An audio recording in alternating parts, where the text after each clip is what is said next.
I'm Al McFarlane. Welcome to the Conversation with Al McFarlane. I'm glad to be here and glad to have you along as well. It's Friday, and Friday, the Healing Circle. We're kind of getting back into our next season, our new season coming up, and we're so glad to welcome back Dr. Pravada Garrett Akansanya, our co-pilot, our inspiration for the Healing Circle, and our colleague Dr. Oliver Williams. Dr. Williams, an emeritus professor at the University of Minnesota. We have wonderful conversations. We engage each other and our special guest every week around the question of health, around the question of wellness. And what Dr. B always says is that part of our mission is to say to each other and demonstrate to each other that we all deserve to be healed, to be healthy, and to live prosperous and productive lives. So that's what we're getting at. We want to remind you that we're streaming this program across several platforms. Obviously, YouTube, the Black Press USA channel, and also the YouTube Insight News MN channel. We're streaming on Twitter, on Facebook, and on LinkedIn. And wherever you're connecting, we appreciate you. We thank you for connecting with us, being part of the Conversation with Al McFarlane, and being part of the Healing Circle. We want you to tell somebody that we're live right now. So send a tweet or a text or make a phone call and tell a friend, a neighbor, somebody that needs some information that this is the moment. Tune in, check in, join us online live right now. Also, we want to begin this program as we always do with Dr. B setting the intention. Dr. B, Dr. Pravada Garrett Akansanya, how you doing? Good to see you again. Absolutely wonderful, my brother Al. It's good to see you today. And who would think this is even Minnesota with no snow? It's just wonderful. A little chilly, but it's good enough for me. It's So I'm really happy amazing. today. And I am as well. Well, talk about the Healing Circle. What's the concept and how do we do this business every week? Well, as you know, we come from a place of looking at wellness as a right. And so we always go back to where we came from, looking back like the Sankofa bird, the mystical bird that goes forward while always looking back. So we look back where we've been, so we know that we're standing on mighty shoulders. So we call ourselves into a circle.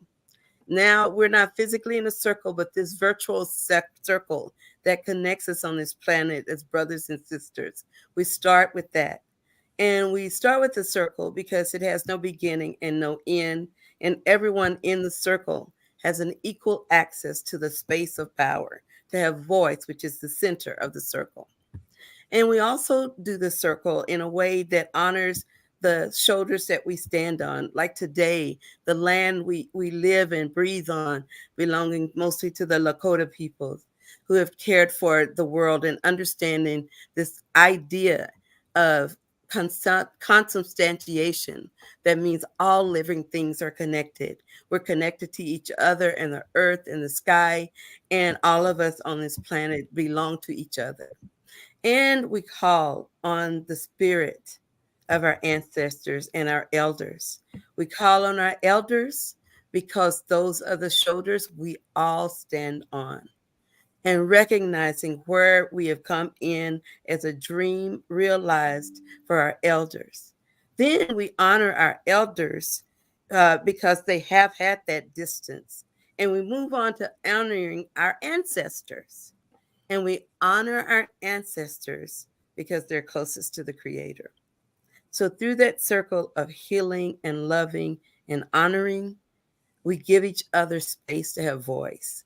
And as an orderly people, we African in the diaspora, we use a talking stick. And we use a virtual talking stick here, and it's passed from one person to the next. And if you need the stick, the rule is you can ask for the stick, and you get the stick and share voice, share power, share wisdom, and pass it on to the next person. So today, as we enjoy being in the company of one another, we honor our elders and we thank you, Baba Al, and we honor our ancestors. And with that, I'll pass the stick right back to you. Here's the talking stick. Thank you, Dr. B. Let me pass it straight over to our colleague, the inimitable and magnificent, marvelous Dr. Oliver Williams. Dr. Williams, I so enjoy listening to you, being in your presence. I learn and I feel something every time you speak. And so I just want you to know that your comments, your presence, how you look at stuff, and how you sit in it is special, and it's wonderful. So thank you for being here. Before I introduce our guest, Brother JP, wanted to have you come on and say a word. Unmute, I think.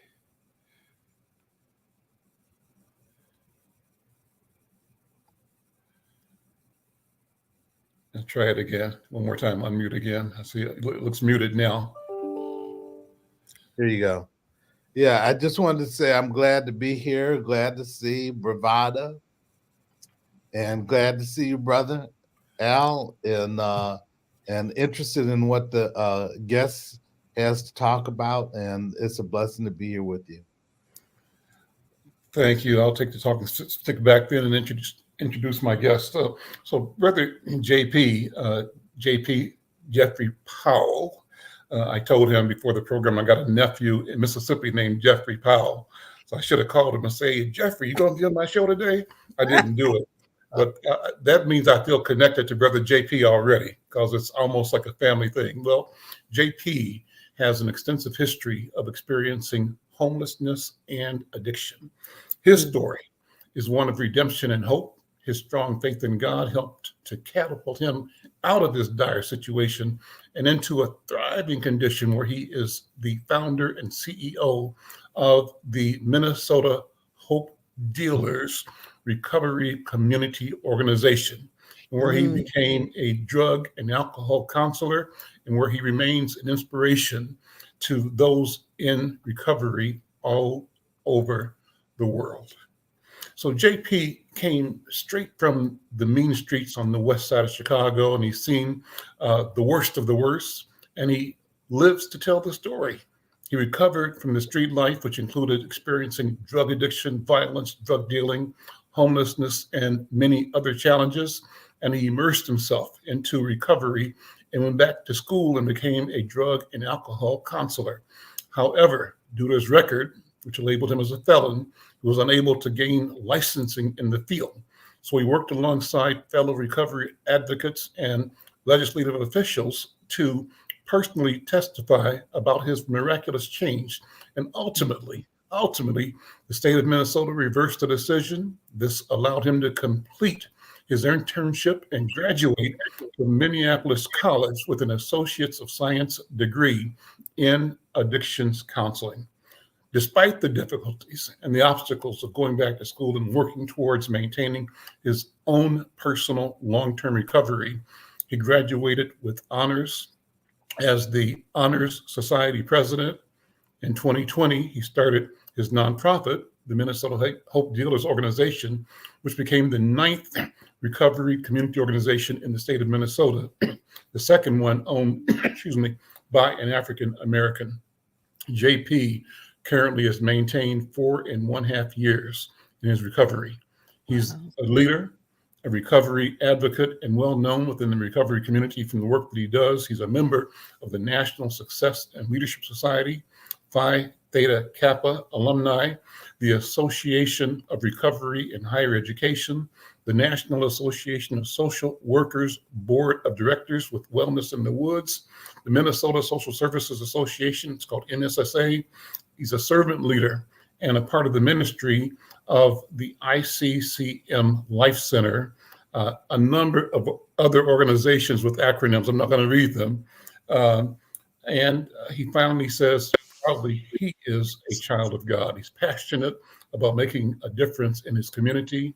He's dedicated his life to helping people feel less broken and has become a beacon of light to people that are living in darkness. He believes that if God could pull him out of it and change him, he can do it for anyone. He's working to become the change that he wants to see in the world. He's driven to show those that are in despair that they can make it and that there is hope. He is living proof of it. With that, I want to welcome you, Brother JP. Welcome to the Conversation with Al McFarlane, to the Healing Circle. Thank you, sir. Thank you for having me. Well, Thank you, Doc and Doc. let me jump right in. I'm going to pass the talking stick back to you. But the simple question is, who are you? What do you do? Where do you come from? Again, I come from Chicago. I'm JP. I'm the founder and CEO of the Minnesota Hope Dealers. First and foremost, I'm a child of God. I'm a servant. For the most part, if beyond any titles, that's the title that I like to go by. A servant of God. I run the Minnesota Hope Dealers organization. We're a recovery community organization. I'm also a drug and alcohol counselor as well at Evergreen Recovery. So I just, I believe in, just trying to meet people where they at. And I come out and I'm from the streets. Let's talk about that. I mean, Okay. take me back to JP as a 5-year-old. When you were 5, when you were 4, when you were 7, when you start becoming aware of the world, able to verbalize what you observed in your environments and your feelings, what did the world look like to you as an innocent? We lived in poverty, man. I stayed in a studio apartment. I had a single parent home. We lived with my mom. She came here from Ohio. I guess to get away from my dad, whatever happened with that. But we ended up in a studio apartment on the south side of Chicago. How many? Just me. I'm You only child. and your mom, just you and your mom? Yeah, just me and my mom. Okay. Yeah. So it's just me. Yeah, no rooms, no bedrooms, just one giant room type of thing. Yeah. So then at 5 or 4, in this being in one room studio apartment, what was your feeling? Did you feel fun, joy? I mean, I'm sure you didn't really know the pressures your mom had. Maybe you did, but I'm presuming that as a 5-year-old, the world is rosy and potentials are potentials every day. Discovery is discovery. I don't know. Is that true? At 5 years old, the whole world was, everything was brand new. I was at a young age, I was like sick. I had bronchitis and stuff, so I was like always sick, but I still was happy. I had friends. My mom used to hang out with me then, I guess. Because I was younger, and and it just those are times I remember playing in the sand lot. Taking the leaves off the tree and acting like they dollars and playing kickball and stuff like that. So it's just I don't think at that point in time we was aware of what poverty looked like. We just thought that when you're in it, you don't really see what it actually is up until you start making comparisons. Mm-hmm. So when and how, walk us through how awareness unfolded in your life and what choices it led you to, or what situations it put you in. It was when I started going to school. Well, I was like in daycare or something like that. But we all in my neighborhood, I guess we all was poor, so everybody looked at somewhat the same.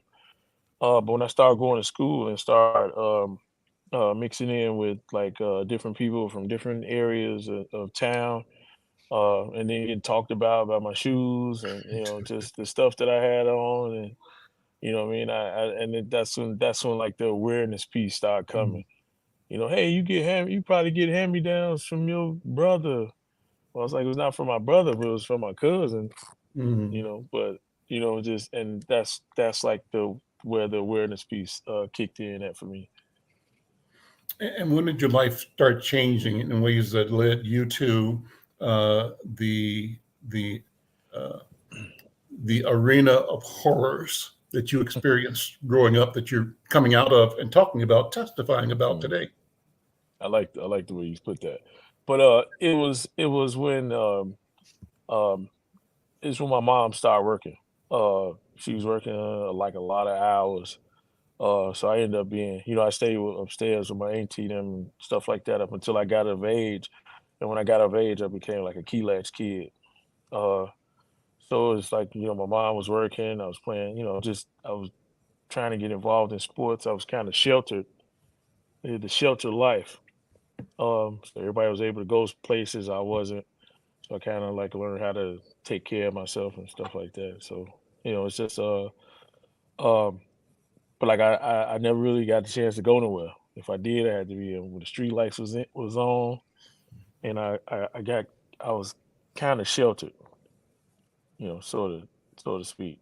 Mhm. So it was, I was like it was a seen and not to be heard type of thing, Mhm. growing up. So like the stuff that I was doing, stuff that I wanted to get involved with, like sports and stuff like that. Like my mom was shutting it down, like shut it down. Oh, you can get hurt, or this can happen, or that. So it was just like, uh, it was just like me and her. Except the in between when she's not there, I'm upstairs with my auntie and my cousins and stuff, and I see them involved in sports, and I see them involved and have a social life, and it's just like again the comparison. So it's like, they get to go out and do this type of stuff. It's like, why can't I? So what did that lead you to? What happened? Um, I don't know. It's just I spent a lot of time by myself. Other than with my cousins, but I spent even though I was with them, I always felt like alone. Like in my mind, I never felt like Mhm. I fit in. I didn't really felt like a square in a circle or something like that. So I really didn't fit in. Like I didn't fit in with my cousins because I'm not really a part of their immediate family. I felt like I didn't fit in with my family because my mom never there. Um, when I started playing basketball and stuff like that, so I was like, "Mom, come to my games." Like, she never really came. So it's just like the stuff that I was doing that was positive, um, wasn't getting noticed. So it wasn't getting like recognized, or I wasn't receiving. I don't know. Like I guess it's the reward and punishment thing. I guess so. It's like, it's what I'm doing is not working. Like my grades was good. You know, hey mom, I got good grades. Oh, okay, yeah, you're supposed to. Mhm. Mhm. So it's just like is as I'm going forward, as we going forward, I'm remembering this. It's like I'd be happy about something, and it just get like the air got deflated from my Mhm. body, so to speak. Mhm. So it's a question of being valued and really being seen. I think that is Yeah. challenging. So, is there a particular event, a particular series of events that moved you to where you described as the worst of the worst? Tell that story. When you say that in your bio, what do you mean? What you talking about? Just it's everything, pretty much everything that's negative. I was, think it might be safe to say that I was on the streets, man, in Chicago for almost like 30 years. So I was out there. I started going out there when I was like 16, 15, like 15. I was already out there, but we was trying to do something different. So we was playing basketball, and we had an after school program that we used to go to. And we got a smoking stinks button, and we saying no to drugs. We want to be athletes. We want to be pro athletes, and we want to, do something with our lives. Like this is the idea behind it. Um, but it kind of diminished. Like my mom's didn't come to my games. I'm seeing other parents and there for their kids, and they cheering them on. And I don't have a cheering section at all. And it's just and I saying that this is that was the reason, but I'm just giving you my Mhm. perspective on it. Mhm. And just in that type of stuff, and we playing basketball, and and then they shut down the after school program. So somehow I don't know if it got defunded or what have you. So um, as we playing basketball, like the drug dealers and gangbangers are hanging out at the basketball court. Mhm. So as we walk past him so much. Hey, what's up, man? You want to do this? No, no, no. They never pressured us into anything, but they was just around. They was there. We knew who they was and stuff, and we just did our thing, played basketball, and left. you know, and then again, here it goes again. It's like we playing basketball and my shoes got a hole in it. Like, you know, I don't got these nice shoes on that these guys got on over here. And it's like, hey man, you know, can you go to the store and give me a, you know, something, and here you can keep the change. I'm like, wow, you know, it's just so you know, we experiencing all this at the same time as we trying to do something good, or you know, Mhm. try you know, have our own dreams and stuff like that. So like we doing our best to like stay out of trouble, but it's like, you know, everything was like right there and around us. And when they shut the after school program down, uh, we ended up being on the streets a little bit more than what we used to be. Describe Sounds what like you mean by being on the streets. I'm sorry. Describe what you mean by being on the streets. Just being outside. Being present on the outside. So, you know, the streets we grew up in the inner city urban neighborhood.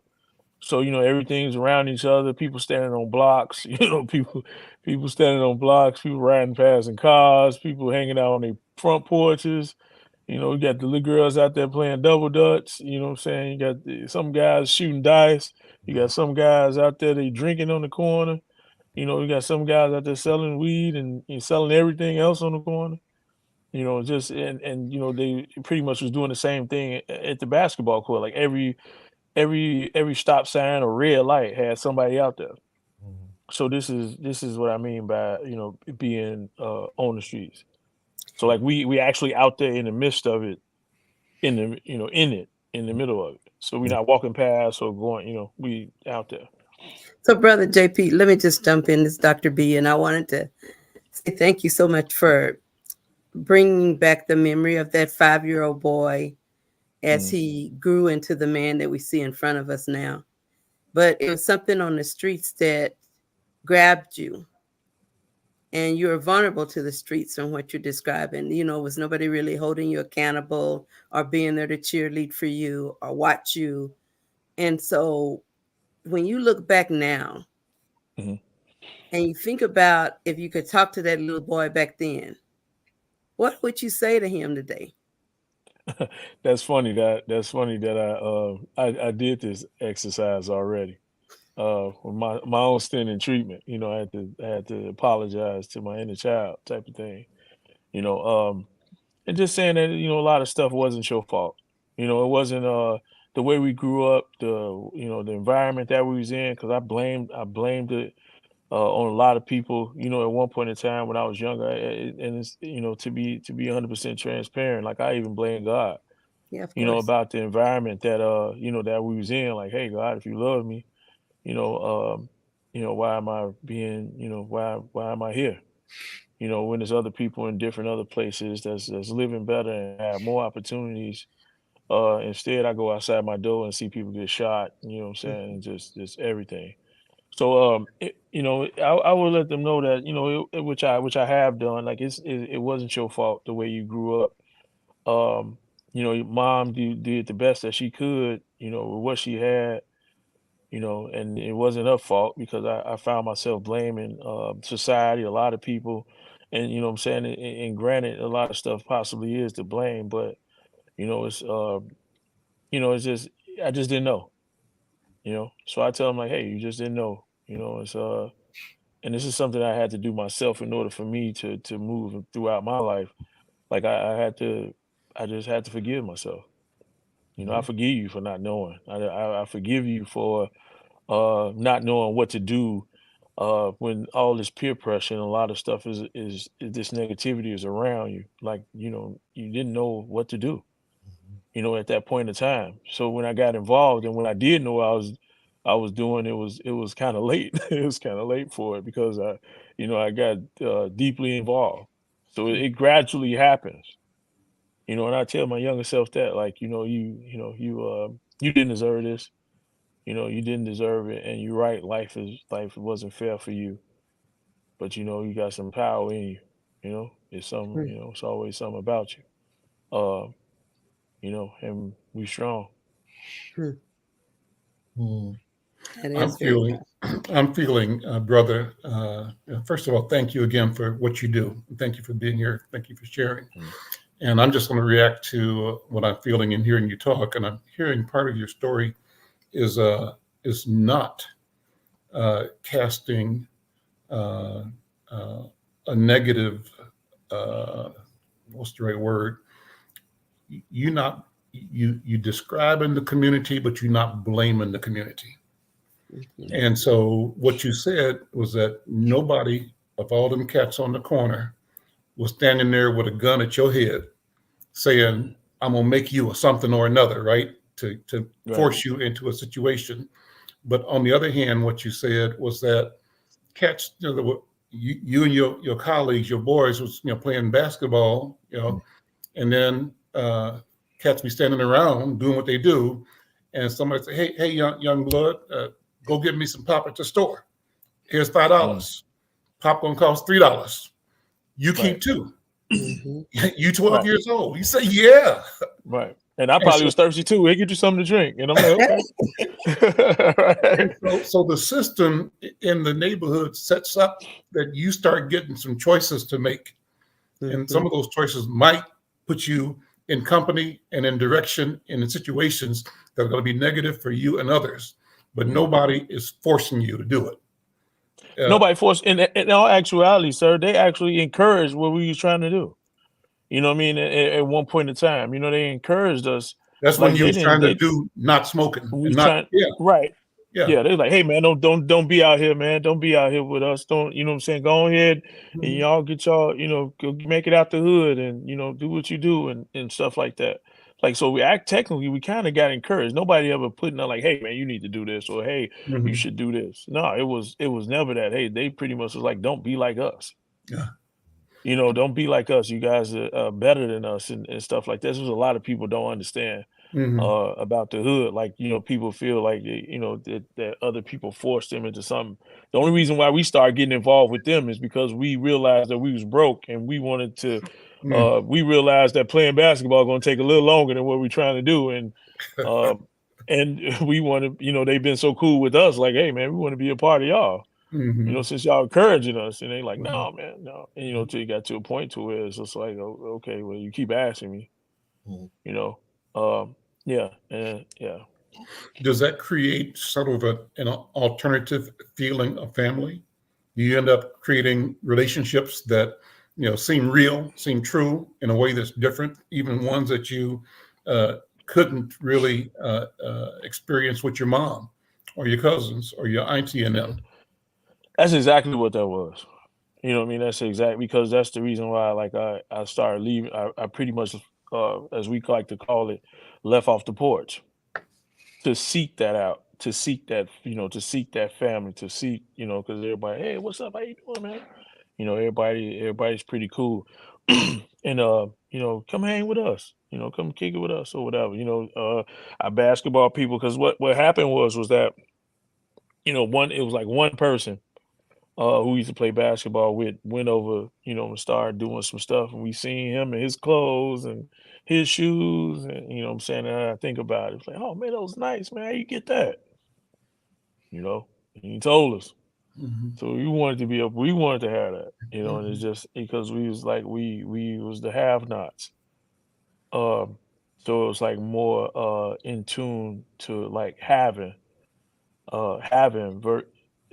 it was the family, too, the Mhm. family aspect, but it was more of the having to be Mhm. able to have something. You know Mhm. what I'm saying? And then that's when the family like aspect. But I think I think the family aspect came in first Mhm. because they kind of people out there protected us, and you know what I'm saying, and stuff like that or whatever. I don't know in the sense of the word, I guess you can say. Um, but it's just it's like a whole it's a lot of dynamics that goes along with the street life type of thing. So I had a grandson here who, when he was up at North High School, uh, he's a nice kid, scholar, just a good guy, um, and lovable guy. But Mm, at one time, he got jumped on by some cats, probably behind some girls. I'm not sure. He was, yeah. in my view, as an adult, I thought he was a corny kid, just a nice corny kid, right? Loved baseball, played some sports, loved music, and da da da da da. Was a jokester kind of, but a nice guy. but he got jumped on behind something. I don't know what it was. And then some other cats came and said, "Hey, man, them cats ain't gonna do you like that."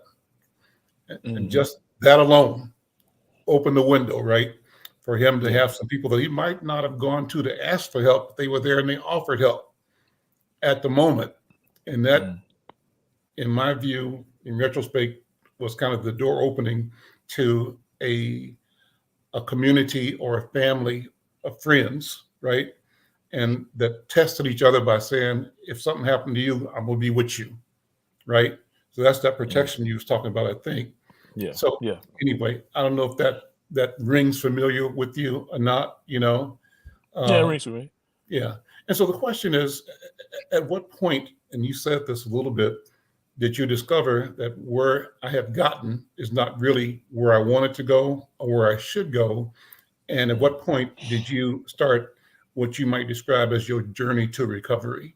What was the low point? What was the turning point that made things turn around for you, begin to turn around? Man, I like I said, I moved from Chicago in 2012 to try to expand my horizons type of thing, just because I got tired of the street life in Chicago. I was pretty much doing the same thing I was doing since I was 16, man, and I wasn't going nowhere. Um, selling drugs, going to jail, being arrested, all that different type of stuff. So as I got older, I decided I wanted to do something different with my life. Um, and I needed to probably move away from here, move away from Chicago to try to, make that happen. Um, so I moved to Minnesota in 2012. Um, and I tried to get a job. It didn't work out. I tried to get a job, a lot of no's, couple months. I didn't deal with my mental health. You know what I mean? I came to Minnesota and realized I had some mental health issues that I needed to address. I didn't know that in the midst of the chaos. So, in the midst of the chaos, you don't really know that you have any mental health issues except you drinking almost every day. Well, not almost every day. I drunk every day pretty much like for 25 years. Mm. And this was before I even got involved with like drugs. So I was selling drugs. I was selling drugs and like drinking every day. So I wanted to change the lifestyle. So I just wanted to, I just always felt like it was something better out there for me. Especially all the stuff I done seen. And plus I'm getting old. I'm in my 30s and you know, so I moved out here and I got a job and lost it. And I just felt I just felt distraught, man. I just felt like a failure. I felt like a loser. My self esteem was already, again, that's what I said. I didn't address my mental health, and my self esteem was already low. So all it took was just a spark. I was going to say a match, a spark to just ignite this downturn or depression. Um, so I just got depressed, and then I just in my mind at that point in time, I just felt like selling drugs was what I was destined to do. I just didn't. I just felt like I just couldn't make it. Everything I did, uh, was wrong or messed it up or anything. So it just, I just felt like I just this was going to be my life. Um, and that's when I turned to start using drugs. Mhm. Be feeling that the low self esteem, man, the low self worth, like. I'm in another state and I can't even, get things right. Like this is what's going on in my mind. Like I can't even get Mhm. it right. I can't even, I tried and I did and I failed. And, I didn't forgive myself. I Mhm. just felt like I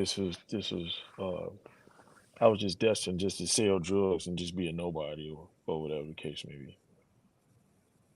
The thing that I hear from your story, and I used to be a drug and alcohol counselor back in the day, and the among the things that I keep thinking of Maya Angelou's comment. She says, you do things because you didn't know better, but when you learn better, you do better. Right. But the key thing is what motivates you to move from being in a place, because I've seen people in a place where they feel so bad about what they've done, they can't forgive themselves. And they don't think that they deserve to be forgiven, to forgive themselves, to be able to move forward. But it's the ones that do and then find the path, and then start moving on the path that I get impressed with, to be able to see how they move forward with things in their lives. And so I commend you for being able to do that. And the question is, so what motivated you to be able to not only be able to see yourself in a different life and to forgive yourself, but to take the step to move forward in a different direction? God is the best way I can explain it. I've been a mess up all my life. All my decisions was wrong. So when I decided to try God, after I done tried everything else, that's what seemed like it worked. I felt like God forgave me, even when I didn't forgive myself. You know what I'm saying? I still don't I still don't think I have a reason to be forgiven. You know what I mean? But God forgave. God forgive. Um, and that's the and how I found this out was like I was in a trap house one day, selling drugs. I kind of tell this story a lot. Um, and I've been high for 5 days. At this point in time, I was experiencing homelessness and stuff like that. Um, and I was waiting on two people. I was waiting on people over here to finish their drugs. Waiting on these people over here to finish their drugs so they can buy them from me. And then at that instant, man, I just had like an epiphany. Yeah. It's like almost an out of body experience, and it was like, like I looked around, like, what am I doing here? You know what I'm saying? I didn't even know what I was doing there. I knew I was there. I knew what I was there for, but I didn't. And it's like my life flashed before my eyes, man, in that little instant. Um, and I just realized, like, what am I doing? What am I doing here? Pretty much saying, what am I doing with my life? If this Mhm. is not, what I mean? What am I doing with my life? Like, what am I doing?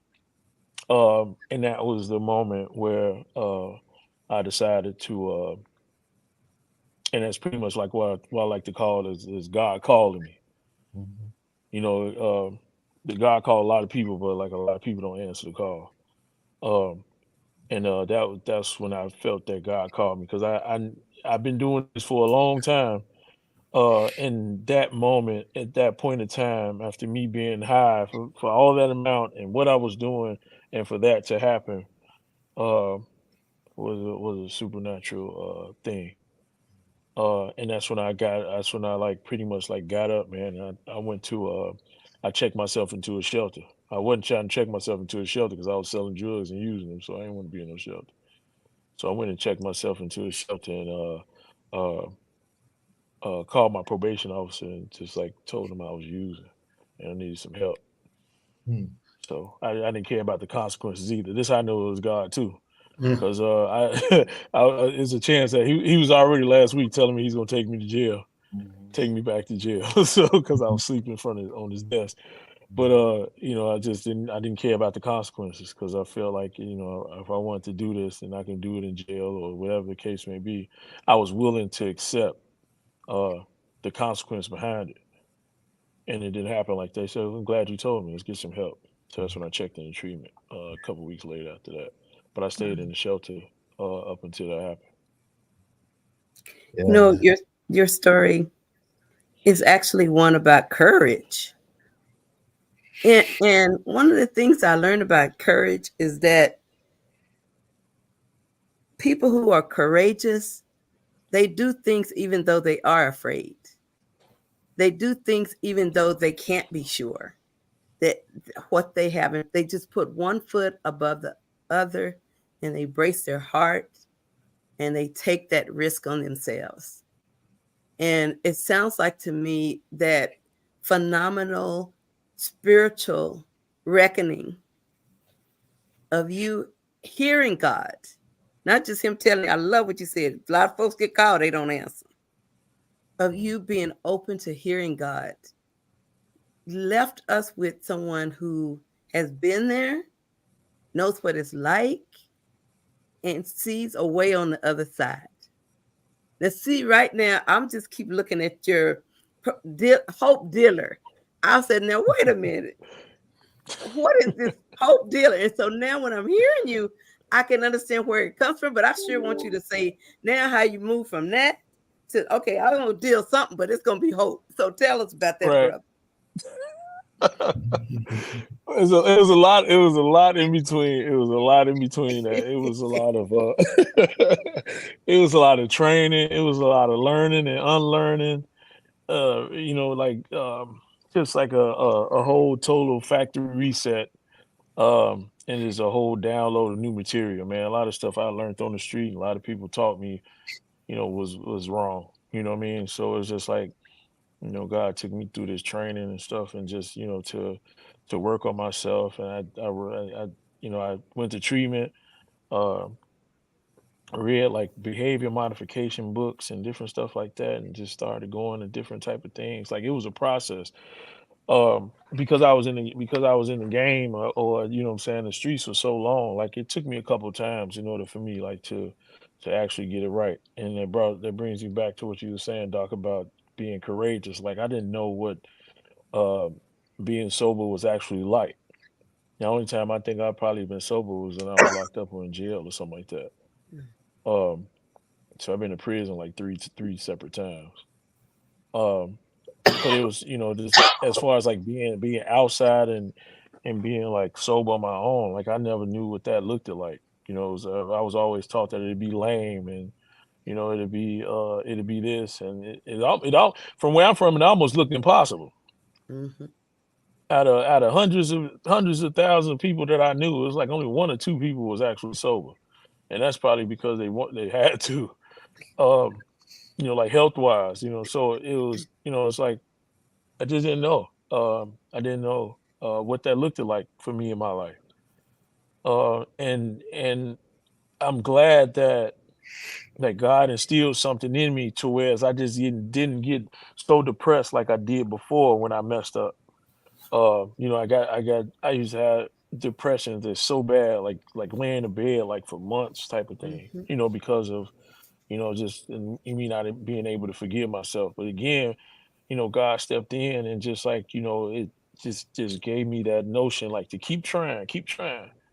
I kept, slipping up here, relapse here, and, going back out into the streets and doing this here and doing that here, but like I never gave up. Um, I never gave up. And then as I started, getting into the word and started getting into the church, I, kept hearing like a righteous man falls 7 times, you know what I'm saying? So it's like, a lot of this stuff I didn't know in during the time periods of what I was going through, but I was just like determined for a better life. And I think that's what, God was trying to talk to me about. Well, I thought it was for a better life, but I think it happened to be for his purpose. You know what I mean? So which of course includes a better life.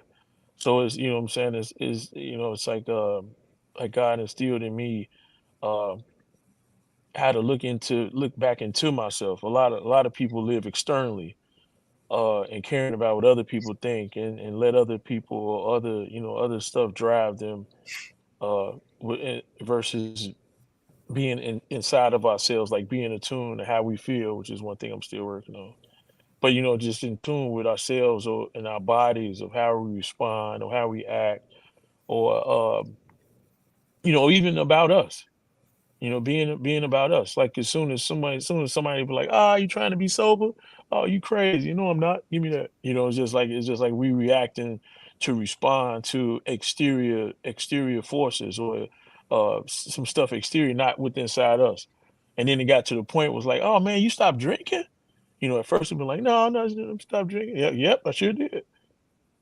Just like, and for me to be able to live in myself and in my body, and like be okay with who I am and find out who I am and fall in love with myself, and It's a love affair all over again. It's just, being okay with my flaws, my imperfections, and being okay with that, because a lot of people are not okay with that. That's why we let a lot of outside influences um, infiltrate us.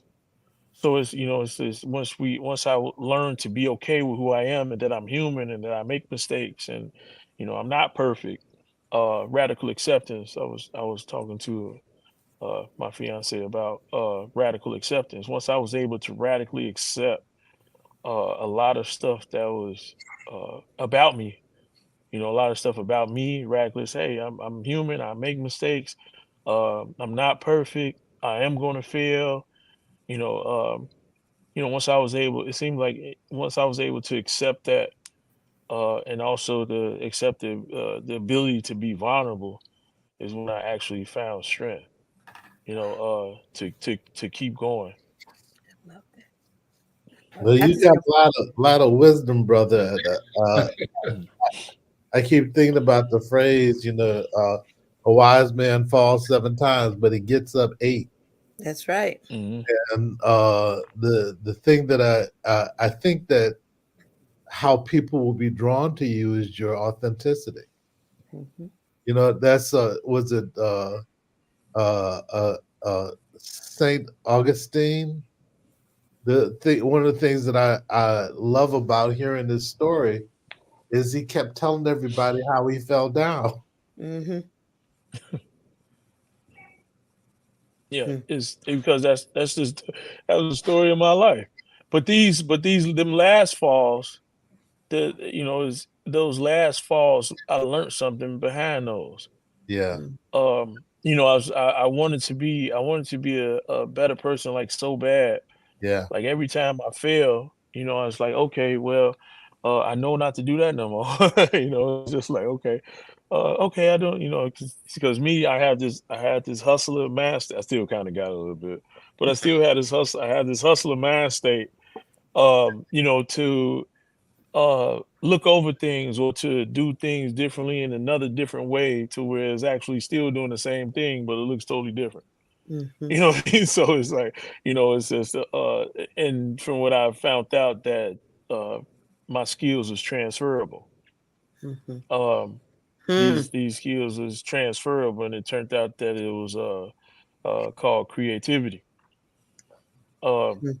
yeah. but I was just implementing it in the wrong way, in a negative light. So I can't do drugs, so I might as well just bootleg some alcohol, or Mhm. bootleg some liquor, and what I mean, and sell some liquor and stuff. But it still led me back to the same place. Right, A lot of different stuff I was trying to do, and just walk that gray line, as they call it in the recovery world, right, is to be in recovery and not do drugs, but still sell them and still be around them. It's like it was impossible right. Mhm. for me to do that. So when I realized that I can't walk that gray line, and it actually wasn't a gray line, Mm.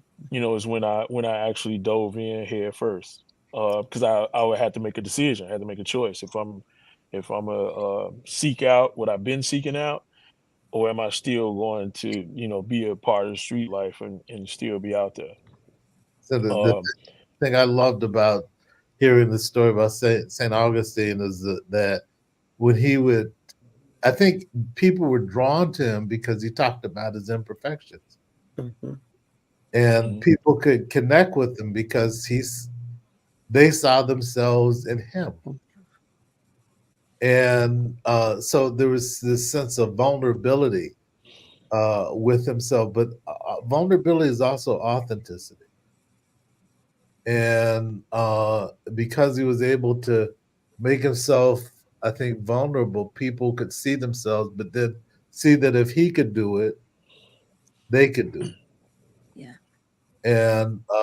And that's a similar thing I see with a lot of people. There's a brother I noticed in Baltimore, and his father left. He grew up with, a little boy growing up and kind of trying to make it, on his own, and he ended up getting into heroin, and then also lost a son of his to, because he was a young guy himself, and they gave him a choice either to go to rehab or to go to jail. He chose going to rehab. His brother's got a PhD now. He's been known by every president since Bill Clinton, and he's doing the stuff around fatherhood that's been incredible, and he's way beyond how he was identified himself. Or there's a brother, I think we had Dominique on the show. Dominique Walltower is a brother that had been an abusive man and ended up coming to grips with himself. And when he ended up doing that, he ended up being a light for other people who had the same challenges. And the critical thing to me is the fact that, one of the things that I noticed for people that don't recover is that they don't, so you accepted responsibility and talked about how you had to change and how you had to be. And then you felt like maybe you didn't deserve it, but you ended up doing it anyway. That's the thing that I noticed that's different, is that when people take that on themselves and then they take responsibility for that and then they make the change.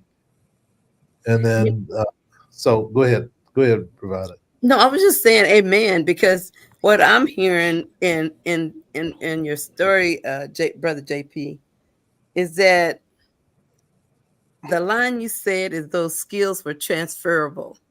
Mm-hmm. And one of the things that in this healing circle, we still are dealing with the aftermaths of COVID. Yeah. Some of us have long COVID, we thought it was over, it's still lingering. And a lot of us saw lots of people die that we loved. Yeah. And I'm trying to understand, how does a dealer of hope go through a circumstance like we did with that pandemic, and you stand in here still shining and bright and powerful and inspirational? Just tell me about that. I don't want to let you go without hearing that. No. Actually, that's what I think. That's where my organization sort of gained its notoriety. Is through the COVID. When that happened, so we teamed up with another recovery community organization and did the Baskets of Hope. So we did a donation drive because a lot of sober houses wouldn't let people out because of the fear of somebody coming back with COVID or something like that. So they wasn't allowed to go out and get food, or they wasn't allowed to get toiletries and different items and stuff like that. So we put together a donation drive and stuff like that. And in my eyes, I feel like I've been through worse. I'm sorry, I'm sorry, but in my eyes, I feel like I've been through a lot worse than COVID. You know what I mean? And it's just and my COVID was deadly. And COVID was deadly. Yeah. And you said you've been through COVID worse. Was deadly. Yeah, I think I might have been through worse. You know what I'm saying? It's just this is my perspective. But so what we did was we went to we gathered up these donations. A lot of people donated too. So we went to pretty much every sober house in the Twin Cities and dropped off toiletries and essential items and stuff like that. Dropped off to the to these sober houses and stuff like that. So we a lot of people started getting to know what my organization do and stuff like that through that. Because a lot of people were scared, they didn't want to come outside, and so which is understandable. So there's a lot of stuff going on, but I'm living in my purpose now. So we was able to pretty much, I think it might be safe to say, almost all the sober houses in the Twin Cities, due to the donations of people that that they had. So like dish detergent, gloves, socks, female toiletries, and just all different type of stuff we was able to drop off to people. So that's pretty much what we did around COVID. So we was able to make that happen, which is pretty it wasn't just the things though. It was the dealing of the hope that came with it. Yeah, I'm trying to get into that. Yeah, let me shut up and and also we we started online. I started a Facebook group, the Minnesota Hope Dealers. So a lot of people in NA and AA, or who go to meetings and who go to church, wasn't able to go to these things because because of COVID. So everything was closed. So Right. we started pretty much like an online Facebook internet group, so people can come and get encouraged and still sort of had the benefits of like going to a meeting and being connected with the recovery community, through like Facebook.